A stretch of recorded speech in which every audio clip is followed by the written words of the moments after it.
Some of the trends, some of the DR planning trends that we see. More and more clients are asking for disaster recovery outsourcing. I need to unload my data center. I need somebody else to manage it.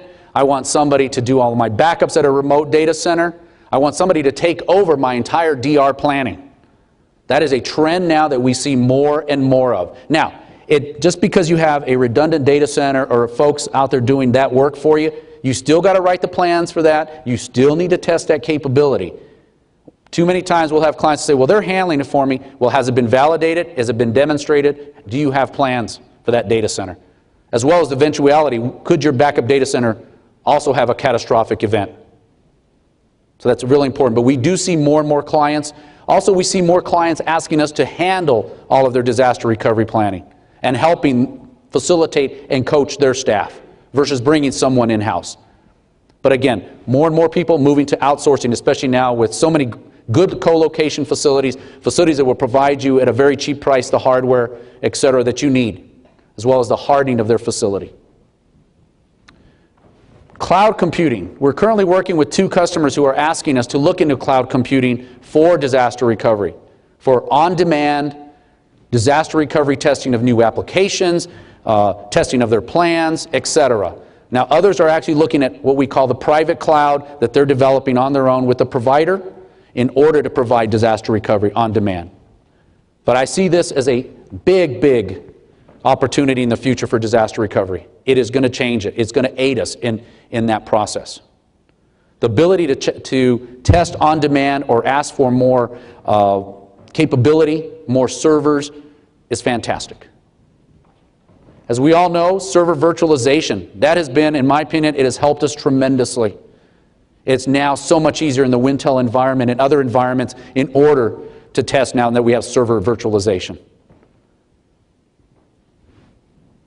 Desktop virtualization goes along with the server virtualization, especially with pandemic. The ability to virtualize your desktop makes business continuity much, much easier. Now, I will tell you, disaster recovery technologies today is making technology recovery so much easier. We are still struggling from the business perspective.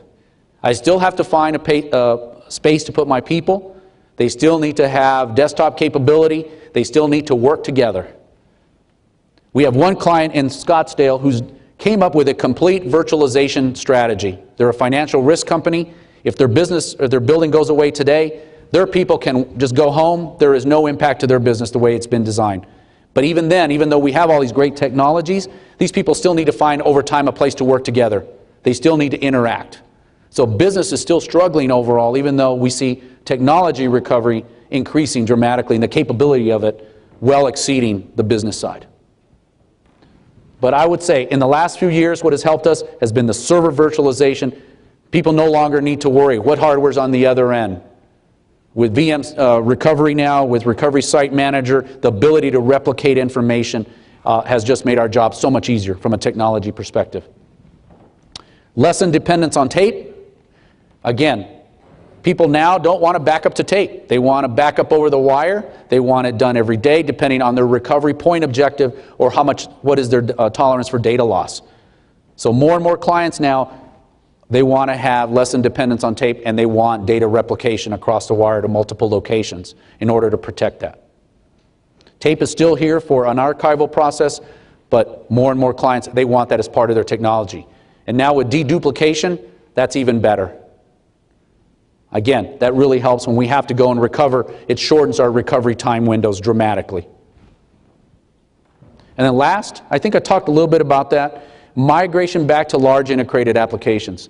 More and more customers are removing the disparate distributed environments they have, starting to put into big powerhouse type applications that's easy to recover. I don't have all the disparate pieces that I need to put together, figure out how they talk to each other. It's more one-on-one, large applications. All right, there has to be some questions from the floor here.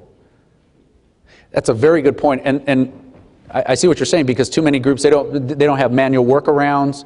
How do I protect my data? How do I ensure that if you're out for up to a maximum of 23 hours, I can survive? That is a consistent issue we see across the industry. And I don't know if this is more from a generational perspective, but I will tell you, when I first started this in the 80s, mid-80s doing this, manual workarounds, we all had manual workarounds. I don't know if that was just who we were at that generation. Today's manual workarounds are disappearing. We fight with organizations across this country to develop good manual workarounds so that I have to wait. I know that, you know what, IT won't be up for 24 hours. Don't worry, I'm covered on my end. So you're not the only one dealing with that. And what we've done in organizations is we've had our management team impress upon them, and one of their assumptions in their plan is you will be without IT for X period of time, and you must have the appropriate workarounds to deal with it. That's about the only way, and then be able to test that. The other piece is, too many times if we do find a manual workaround, it hasn't been tested in months, years, etc. That's a very common problem we're all dealing with. Thank you for your time today, and enjoy yourselves.